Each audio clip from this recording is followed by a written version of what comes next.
So ಮತ್ತೊಂದು ವಿಚಾರ ಏನಂತಂದ್ರೆ ಇದೇ ರೀತಿ ನಿಮ್ದೇ ವೃತ್ತಿಯಲ್ಲಿರ್ತಕ್ಕಂತ ವ್ಯಕ್ತಿ ಒಂಥರ ನಿಮಗೆ ಸೋಷಿಯಲ್ ಮೀಡಿಯಾದಲ್ಲಿ ನಿಮ್ಗೆ ಆಪ್ತರು, ಯಾಕೆಂದ್ರೆ ನಿಮ್ಮಿಬ್ರದ್ದು ಒಂದು ವಾರ್ ನೋಡಕ್ಕೆ ಎಲ್ಲರೂ ಕ್ಯೂರಿಯಾಸಿಟಿಯಿಂದ ಕಾಯ್ತಾ ಇರ್ತಾರೆ. ಯಾರು ಹೇಳಿ? ಗೊತ್ತಿಲ್ಲ ನನ್ಗೆ ಐಡಿಯಾ ಇಲ್ಲ. ಉಡುಪಿ ನಾಗರಾಜ್ ಅವರು ಕೂಡ ಲಾಯರು, ನೀವು ಲಾಯರು. ನಿಮ್ಮ ಒಂದು ಇಬ್ರದ್ದು ಒಂದು ವಾರ್ ನಡೀತಾ ಇರುತ್ತೆ ಸೋಷಿಯಲ್ ಮೀಡಿಯಾದಲ್ಲಿ. ಏನದು? ಇಲ್ಲ ನಾನ್ ಮುಂಚೆ ಒಂದ್ಸತಿ ಏನೋ ನನ್ ಬಗ್ಗೆ ಅವ್ರೇನೋ ಬಿಗ್ ಬಾಸ್ ಏನೋ ಹೋಗ್ಬೇಕಾಗಿತ್ತು ಅಂತ ಏನೋ ಪೋಸ್ಟ್ ಗೀಸ್ಟ್ ಎಲ್ಲ ಹಾಕೊಂಡಿದ್ರಂತೆ. ಹೋಗಿಲ್ಲ. ನಾನೆಲ್ಲೂ ಪೋಸ್ಟ್ ಹಾಕಿಲ್ಲ.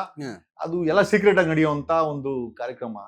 ನನ್ಗೆ ಕಳೆದ 3 ಟರ್ಮ್ ಇಂದ ಬಿಗ್ ಬಾಸ್ ಅವ್ರು ಕರಿತಾ ಇದ್ರು. ಸೊ ನಾನಲ್ಲಿ ಗೋಲ್ ಇದ್ದಾಗ ಅಲ್ಲೇ ಪಾಪ ಕಮ್ಯುನಿಕೇಟ್ ಮಾಡಿ ಬರ್ಬೇಕು ಅಂತ ನಾನು ಹೋದಾಗ ಈ ವ್ಯಕ್ತಿಗೆ ಗೊತ್ತಿಲ್ಲ, ಅನ್ವಾಂಟೆಡ್ ಆಗಿ ನನ್ನ ಬಗ್ಗೆ ಕಮೆಂಟ್ಗಳು ಮಾಡೋದು. ಬರೀ ಆ ವ್ಯಕ್ತಿನೇ ಅಂತಲ್ಲ, ನಮ್ಮ ಬೆಂಗಳೂರಿನ ವಕೀಲರ ಸಂಘದ ಅಧ್ಯಕ್ಷ ವಿವೇಕ್ ಸುಬ್ಬಾರೆಡ್ಡಿನೂ ಕೂಡ ಲೆಟರ್ಗಳೆಲ್ಲ ಬರ್ದಿದ್ದ ಅಂತ, ಈ ತರ ವಕೀಲ್ ಸಾಬ್ ಅಂತ ಕರಿಬೇಡಿ ಅಂತ. ಅಂದ್ರೆ ಒಂದು ಪ್ರೊಫೆಷನ್ ನಾವು ಕೂಡ ಬ್ರದರ್ಗಳಿದ್ದಾಗೆ ಅಥವಾ ಬ್ರದರ್ ಸಿಸ್ಟರ್ಸ್ ಇದಾವೆಲ್ಲ. ಒಬ್ರು ಬೆಳೆದಾಗ ನೋಡಕ್ಕೆ ಸಾಧ್ಯವಾಗದಂತ ಹೊಟ್ಟೆ ಉರಿ ವ್ಯಕ್ತಿಗಳಂತ ಅನ್ಕೊಂಬಿಟ್ಟಾಗ ಬೇಜಾರಾಗತ್ತೆ ನಮ್ಗೆ. ನಾಗರಾಜ್ ಕುಟ್ಪಳ್ಳಿ ಹೋಗ್ಲಿ ಇರ್ಲಿ, ಹೋದ್ರೆ ಸಂತೋಷ ಬೀಳ್ತು, ನಮ್ಗೇನ್ ಬೇಜಾರಿಲ್ಲ. ನಾವು ಹೋದಾಗ ಅನ್ವಾಂಟೆಡ್ ಆಗಿ ವಿಡಿಯೋಗಳು ಮಾಡಾಕೋದು, ಕಮೆಂಟ್ಗಳು ಮಾಡಾಕದಾಗ ಡೆಫಿನೆಟ್ಲಿ ಎಲ್ಲ ಇವ್ರಿಗೆ ನಮ್ಮ ಬೆಳವಣಿಗೆಗೆ ಇವ್ರಿಗೂ ಏನ್ ಸಂಬಂಧ ಏನು? ಆಮೇಲೆ ಇಷ್ಟಕ್ಕೂ ಇವ್ರನ್ನ ನಾವೇನ್ ಫಾಲೋ ಮಾಡ್ಕೊಂಡು ಇಲ್ಲ. ಈಗ ನಮ್ಮ ವಕೀಲ್ ಸಾಬ್ ಅಂತ ಕರೀತಾರ ಅಂತಂದ್ರೆ ಆ ಮಟ್ಟದ ಹೋರಾಟ ಒಬ್ಬ ಹೆಣ್ಮಗಳಿಗೋಸ್ಕರ ಒಬ್ಬ ಸಿಟ್ಟಿಂಗ್ ಮಿನಿಸ್ಟರ್ ವಿರುದ್ಧ ನಾನು ಮಾಡಿದೀನಿ. ಆ ಹೆಗ್ಗಳಿಕೆ ಜನರು ಕೊಟ್ಟಿರುವಂತ ಒಂದು ಬಳುವಳಿ ವಕೀಲ್ ಸಾಬ್ ಅಂತ ಕರೆದ್ರೆ. ಯಾಕಂದ್ರೆ ವಕೀಲ್ ಸಾಬ್ ಅಂತ ಒಂದು ಫಿಲಂ ಸಹ ಬಂತು. ಸೊ ಆ ಬಳುವಳಿಯನ್ನ ಜನ ಕೊಟ್ಟಿದಾರೆ, ನಾನು ಸ್ವೀಕಾರ ಮಾಡಿದ್ದೀನಿ. ಆಮೇಲೆ ನಾನು ಅಡ್ವೊಕೇಟೇ ಅಲ್ಲ ಅಂತ ಹೇಳಿ ಅಪಪ್ರಚಾರಗಳು ಮಾಡೋದು ಆ ಸಮಯದಿಂದ. ಮನೆ Bar Council of India it has ordered that yes ನನ್ನ ಎಲ್ಲಾ ಸರ್ಟಿಫಿಕೇಟ್ಸ್ ಆಗಿರ್ಬೋದು ಅಥವಾ ನನ್ನ ಎನ್ರೋಲ್ಮೆಂಟ್ ಆಗಿರ್ಬೋದು ವ್ಯಾಲಿಡ್ ಅಂತ ಬಾರ್ ಕೌನ್ಸಿಲ್ ಆಫ್ ಇಂಡಿಯಾ ಮೊನ್ನೆ ಫೆಬ್ರವರಿ 2025 ನಲ್ಲಿ ಆದೇಶ ಮಾಡ್ತು. ನೋಡಿ ಸರ್, ನಮ್ಗೆ ಯಾರಿಗೂ ಬ್ಯಾಕ್ ಗ್ರೌಂಡ್ ಇಲ್ಲ. ನಮ್ ತಂದೆ ರಾಜ್ಕುಮಾರ್ ಅಲ್ಲ, ಅಥವಾ ನಮ್ ತಂದೆ ಕುಮಾರಸ್ವಾಮಿ ಅಲ್ಲ ನಾನ್ ನಿಖಿಲ್ ಅಂತ ಹೇಳ್ಕೊಳಕ್ಕೆ, ಅಥವಾ ನಮ್ ತಂದೆ ಬೊಮ್ಮಾಯಿ ಸಹ ಅಲ್ಲ, ಅಥವಾ ಸಿದ್ದರಾಮಯ್ಯ ಅಲ್ಲ ನಾನು ಆರಾಮಾಗಿ MLC ಮಾಡ್ತಾರನಕ್ಕೆ, ಅಥವಾ ನಾನು DK ಶಿವಕುಮಾರ್ ತಮ್ಮನೂ ಅಲ್ಲ. ಬ್ಯಾಕ್ ಗ್ರೌಂಡ್ ಇಲ್ದ್ರೆ ನಾವೆಲ್ಲ ಬಂದಿದ್ದೀವಿ. ಸೊ ಈ ಬ್ಯಾಕ್ ಗ್ರೌಂಡ್ ಇಲ್ದಿರೋ ಬಂದಾಗ ಈ ರೀತಿ ಕಡ್ಡಿ ಅಲ್ಲಾಡ್ಸೋದು ಅಥವಾ ಕುಯ್ತಿ ಮಾಡೋಂತ ಕೆಲಸಗಳನ್ನ ಮಾಡ್ತಾರೆ. ನಾಗರಾಜ್ ಕುಲ್ಪಡಿ ಅವರ ಏಜ್ ಬಗ್ಗೆ, ಅವರ ವಕೀಲ ವೃತ್ತಿ ಬಗ್ಗೆ ಗೌರವ ಇದೆ. ಉಚ್ಚಾಟ ನಮ್ಮ ವಿರುದ್ಧವಾಗಿ ಏನಾದ್ರು ಉಚ್ಚಾಟಗಳು ಮಾಡಿದಾಗ ನಾವು ಡೆಫಿನೆಟ್ಲಿ, ಬಟ್ ನಾನು ಅವ್ರ ಜೊತೆ ಕಾಂಪಿಟೇಟ್ ಎಲ್ಲೂ ಮಾಡಕ್ ಹೋಗಲ್ಲ. ಅವರ ಏಜೇ ಬೇರೆ, ನಮ್ಮ ಏಜೇ ಬೇರೆ. ಬಟ್ ಡೆಫಿನೆಟ್ಲಿ ಅನ್ವಾಂಟೆಡ್ ಆಗಿ ಕಮೆಂಟ್ ಮಾಡಿದಾಗ ಯಾವ್ದೋ ಒಂದ್ಸತಿ ರಿಯಾಕ್ಟ್ ಮಾಡಿದಂತೂ ನಿಜ. ಆಮೇಲೆ ಅನ್ಕೊಂಡೆ, ಹೇಳ್ತಾರಲ್ಲ ಹೊಗಳೋರ್ ಜೊತೆ ಸಮಾಜದಲ್ಲಿ ಬೊಗಳೋರು ಬೇಕಂತೆ.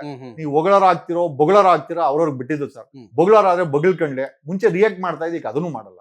ಯಾಕಂದ್ರೆ ನಾವು ಅವ್ರ ಸ್ಟ್ಯಾಂಡರ್ಡ್ ಹೋಗಕ್ ನನ್ಗೆ ಇಷ್ಟ ಇಲ್ಲ. ಆಕ್ಚುಲಿ ಒಂದು ಪ್ರಶ್ನೆ ಮಾತಾಡಿದ್ರೆ ಒಂದು ವಿಚಾರ ಅಂದಾಗೆ ನಾನು ಆ ಒಂದು ಪ್ರಶ್ನೆನ ಲಾಸ್ಟ್ ಅಲ್ಲಿ ಕೇಳೋಣ ಅಂತ ಅನ್ಕೊಂಡಿದ್ದೆ. ಲಾಯರ್ ಜಗದೀಶ್ ಅವರು ವಕೀಲರಲ್ಲ. ಈ ಒಂದು ಪ್ರಶ್ನೆ ಕೆಲವರು ಆ ಒಂದು ವಕೀಲಿ ವೃತ್ತಿಲಿ ಇರ್ಬೋದು ಅಥವಾ ಸಾರ್ವಜನಿಕರಾಗಿರ್ಬೋದು, ರಾಜಕಾರಣಿಗಳಾಗಿರ್ಬೋದು, ನೀವು ಲಾಯರ್ ಅಲ್ಲ ಅಂತ ಹೇಳ್ತಾರೆ.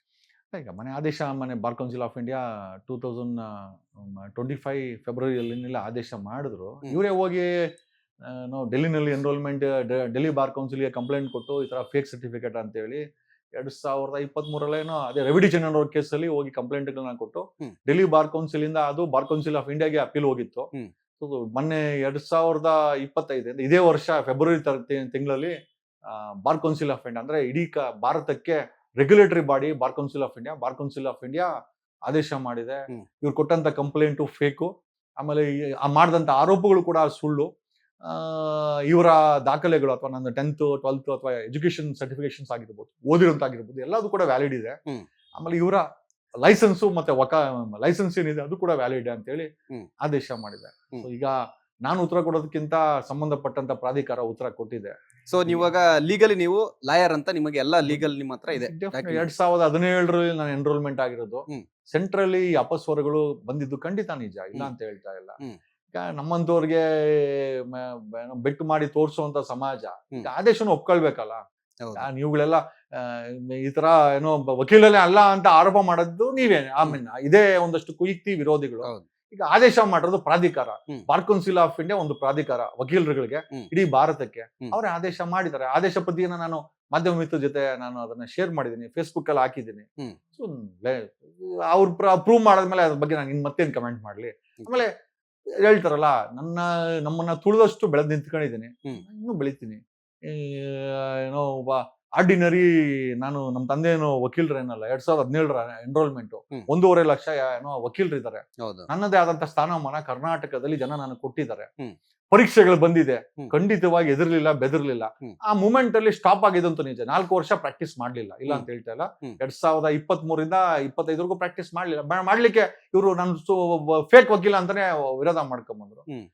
ಇರ್ಲಿ ಬಿಡಿ, ಒಂದ್ ಸಮಯ ಬರುತ್ತೆ ನನಗೂ ಕೂಡ ಅಂತ ಹೇಳಿ ವೆಯ್ಟ್ ಮಾಡ್ತಾ ಇದೆ. ಈ ವರ್ಷ ಅದು ಆದೇಶ ಆಗಿದೆ. ಹ್ಮ್. ನನಗೆ ಗೌರವ, ನನಗೆ ಒಂಥರ ಹೆಮ್ಮೆ ಅಂತ ಹೇಳ್ಕೊಬೇಕಾಗಿತ್ತು. ಇವ್ರು ಕೊಟ್ಟಂತ ಪರೀಕ್ಷೆನ ಹ್ಮ್. ನಾನು ಸ್ವೀಕಾರ ಮಾಡಿ ತಾಳ್ಮೆಯಿಂದ ವೆಯ್ಟ್ ಮಾಡಿದಕ್ಕೆ ಬಾರ್ ಕೌನ್ಸಿಲ್ ಆಫ್ ಇಂಡಿಯಾನೇ ನನ್ನ ಪರವಾಗಿ ಆದೇಶ ಮಾಡಿದೆ. ಹ್ಮ್. ಆ ಪ್ರತಿಯನ್ನ ಹಾಕಿದ್ದೀನಿ. Hmm. That's the answer. So ನೀವಾಗ ನಾನು ಲಾಯರ್ ಅನ್ನೋದಕ್ಕೆ ಎಲ್ಲ ನಿಮ್ಮ ಹತ್ರ ಡಾಕ್ಯುಮೆಂಟ್ಸ್ ಇದೆ, ಯಾವುದೇ ಅಲ್ಲ ಸರ್, ನಾನು ಡಾಕ್ಯುಮೆಂಟ್ ಅನ್ನೋದಕ್ಕಿಂತ ಆದೇಶ ಮಾಡಿ, ಆದೇಶ ಇದೆ. ಆ ದಾಖಲೆ ಇದ್ರೇನೆ ಅವ್ರು ಆದೇಶ ಅದೇ, ಮಾಡೋಕ್ಕಾಗೋದು. ಹ್ಮ್. ಸೊ ಅದನ್ನ ನಾನೇ ತಿಳಿಲಿಲ್ಲ. ಬಾರ್ ಕೌನ್ಸಿಲ್ ಆಫ್ ಇಂಡಿಯಾ ಪ್ರಾಧಿಕಾರ ಹ್ಮ್. ತಿಳಿದಿದೆ. ಸೊ ಐ ಅಕ್ಸೆಪ್ಟೆಡ್ ಅಂಡ್ ಆ ಪ್ರಶ್ನೆಗೆ ಉತ್ತರ ಕೊಟ್ಟಿದ್ದೀರಾ ನೀವು? ಅಲ್ಲ, ಪ್ರಾಧಿಕಾರನೇ ಉತ್ತರ ಕೊಟ್ಟಿದೆ, Okay. ಹಾಕಿದ್ರೆ. ಹಂಗಾಗಿ ಹೇಳ್ತಿರಲ್ಲ ಸರ್, ಹೊಗಳೋರ್ ಜೊತೆ ಬೊಗಳೋರ್ ಇದ್ದೇ ಬೇಕು. ಹ್ಮ್. ಓಕೆ, ಯಾರು ಬೇಡ. ನಮ್ಮ ಬೆಂಗಳೂರು ಅಸೋಸಿಯೇಷನ್ ಅಧ್ಯಕ್ಷ ವಿವೇಕ್ ಸುಬ್ಬಾರೆಡ್ಡಿನೇ ವಕೀಲ್ ಸಾಬ್ ಅಂತ ಕರಿಬಿಡಿ ಅಂತ ಹ್ಮ್. ಅಧ್ಯಕ್ಷನೇ ಬರ್ದಿದ್ದಾಗ, ಇನ್ನು ಇದಕ್ಕೆ ಕಲರ್ಸ್ಗೆ ಕರಿಬಾರ್ದು ಅಂತ.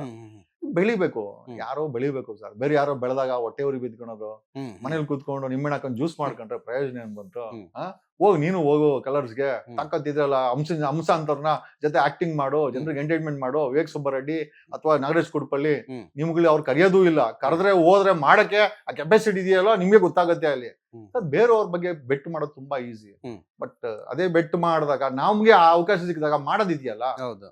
ತುಂಬಾ ಕಷ್ಟ ಇದೆ. ಹ್ಮ್. ನಮ್ ಬ್ಯಾಕ್ ಗ್ರೌಂಡ್ ಇಲ್ದಿರ ಲಾಯರ್ ಆಗಿತ್ತು, ಬ್ಯಾಕ್ ಗ್ರೌಂಡ್ ಇಲ್ದಿರ ಹೋರಾಟಗಾರ ಆಗಿತ್ತು, ಬ್ಯಾಕ್ ಗ್ರೌಂಡ್ ಇಲ್ದಿರ ಬಿಗ್ ಬಾಸ್ ಹೋಗಿದ್ದು, ಬ್ಯಾಕ್ ಗ್ರೌಂಡ್ ಒಂದು ಕ್ಯಾಮ್ರಾ ಇಲ್ದ್ರೆ ಯಾವ್ದೋ ಕಿತ್ತೋಗಿರೋ ಮೊಬೈಲ್ ಇಟ್ಕೊಂಡು ಈ ಮಟ್ಟಕ್ಕೆ ಬೆಳ್ಕೊಂಡ್ ಬಂದಿದೀವಿ ನಾವು. ಹೌದು. ನಾವು ಬೆಳ್ಕೊಂಡ್ ಬಂದಿದ್ದೀವಿ.